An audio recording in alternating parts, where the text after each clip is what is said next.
Hey guys, how's it going today? Don't forget to like and subscribe. Follow me on Instagram too, so that you can stay kind of more up to date on what's going on in my life. Let's go over some protein and a grocery haul that we've done. Give you some ideas that may help you if you can't get to a um, good quality protein source like Formula One. Great protein source is 21 grams of protein. This is the orange dreamsicle. Their collagen also has 15 grams of protein. So them are good choices. But if you can't get these, which there's a link in the description below that can give you free shipping. So I'm going to put these aside, and then I'm going to show you what I bought at the grocery store.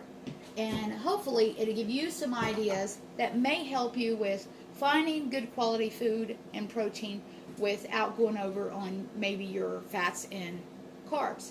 So if you're not sure and you're totally new at tracking macros, which is protein, fat, and carbs, start with at least tracking your protein. That's my suggestion. Try to get your protein in grams. If you don't have a kidney problem, some people have to watch their protein amount. But ideally, most healthy individuals can have 1 gram of protein per pound of ideal body weight. So mine is set at 125 grams because my goal weight, my ideal body weight is somewhere around 125. So that's an idea if you're trying to write this stuff out and track. So let's go ahead and get started on what I've got. You know, eggs. Eggs are like 6 grams of protein per egg. This one says 7 grams of protein per egg. So that's good.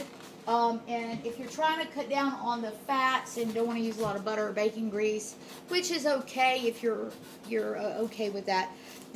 We've gotten this avocado oil spray. It's healthy. It doesn't have a bunch of garbage in it, and no fat, no carbs, or anything like that. So that's eggs. Of course, you could always go with the canned chicken breast or canned tuna. 12 grams of protein per 2 ounces, or 56 grams. So a good food scale will help you figure out how much that is. Another option here is chicken breast, lean chicken breast. It was $1.99 a pound, and we fly through chicken breast. If you know how to cook it well to make it taste good, it's great. You know, and usually it's like for 4 ounces of chicken breast is 28 grams of protein. So you can, if mine is 125 grams of protein a day, this will help me get closer. So that's chicken breast. Let's see what else we got here. Here's some other protein options. If you don't have protein powders or something, these, if you buy stuff like these, check the ingredients. You don't want a long list of ingredients. And these make great coffee creamers. If you're trying to get your protein in and you wonder where else can I fit protein in, put something like this in your coffee to make it a protein coffee. And I like these because they're also lactose free and gluten free. So my stomach can handle these. So if you're watching how much dairy you're putting in, these two are good choices. This one's 30 grams of protein. This is 42 grams. So there are some options you can find at the grocery store. Okay, so that's those. What else do I got here? Sometimes you can find a deal on ground turkey or something like that. This one is, it says that this is 94% lean. That means there's 24 grams of protein per 4 ounces. So that's a good choice. And season it up. It'll go spaghetti or whatever. Could put it with this. You could pair these two together, put some sauce with it. You've got 24 grams of protein, plus this here has, per serving, 13 grams of protein in this Banza chickpea pasta. If you're wanting a high protein meal, that's healthy and delicious. You could doctor it up. It's good. So that's an option too, Banza pasta. Okay, so we bought several packages of these, of which will freeze, you know.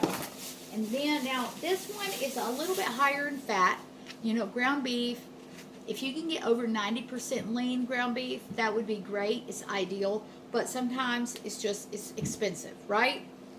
This one's 19 grams of protein per 4 ounces, but it's very high in fat. So it's got higher fat macros. It's 22 grams of fat while only 19 grams of protein. So use this occasionally or a little less. You can have some every day, but just watch it. All right, let's see. What else did I buy here? It might be protein sources. Oh, this here's another great protein source. I like the Too Good because it doesn't have added sugars to it. It's 13 grams of protein per 3/4 cup. So if you use yogurt, you could throw berries with it or nuts or something, and it's delicious. So that's an option for protein. Other things we bought that were not totally protein, but could go with any of these protein sources. This cauliflower, rice cauliflower stir fry. There's 2 grams of protein in this, so that's okay.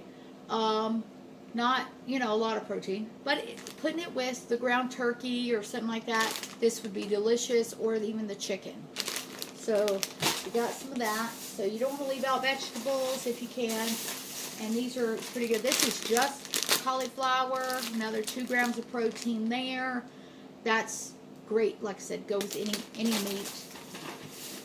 Let's see, what else? We got some greens here.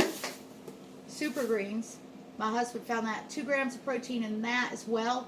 This serves 2 people. That, So, and we got bananas. They're a good source of potassium, and there is a minor little bit of protein in it, tiny little bit. But if you watch it, it'll go good with the yogurt, or you can put it with frozen bananas with this in the blender. That's really tasty too. Other stuff we bought, we like this natural peanut butter that has the oil on top. There's 8 protein, 16 fat, 5 carbs, so it's mostly a fat source. So you do have to measure down wisely. Your tablespoon, I ain't it. Sometimes it's hard. We try to weigh out everything on a food scale. You can find a food scale about anywhere. They've gotten really cheap, and if you want to just get curious, don't be fanatical about it, but you could, at least for a week, check it out, see what things are by the food scale, and see how close you are in guessing. After you practice and do it enough, then you can about eye things and kind of guess what macros, like how much is what. Oh, we like to keep some organic apple cider vinegar. This was on sale at Harris Teeter, so we got that. And then, of course, coffee. Got to have some coffee to put the protein powder in, right? But, yeah, that's our grocery haul. Hopefully that will give you some ideas on tracking protein and looking for ways to get in protein, because, really, it's easy to get fats and carbs. But protein is very hard, and a lot of proteins have fat with it, and it's just one of those things you got to play around with. I wanted to give you some ideas that may be able to help you figure out things. So 1 gram of protein per pound of your body weight, that's your ideal body weight. So if just you would know what would be your healthy weight. You and your doctor would know what your healthy weight should be. And if you've got a lot of weight to lose, then, you still would have your ideal body weight. Is at least start with that. Because the protein is very essential in muscle, bones, hair, skin, nails. And if you're not getting enough, you may not be feeling full, and you're filling up mostly on carbs and everything else. And you want to watch that. You want to make sure, and maybe if you get enough protein in, you'd eat a little bit less of the other stuff. And I want you guys to be successful in this transformation challenge. I want everyone, if you have any comments, if you have any questions, please don't hesitate to ask. I'm here for you to support what help you get to your goals. Yeah, any links are below in the description, and I will talk to you guys later. I hope you have a great day, and stay well. Bye.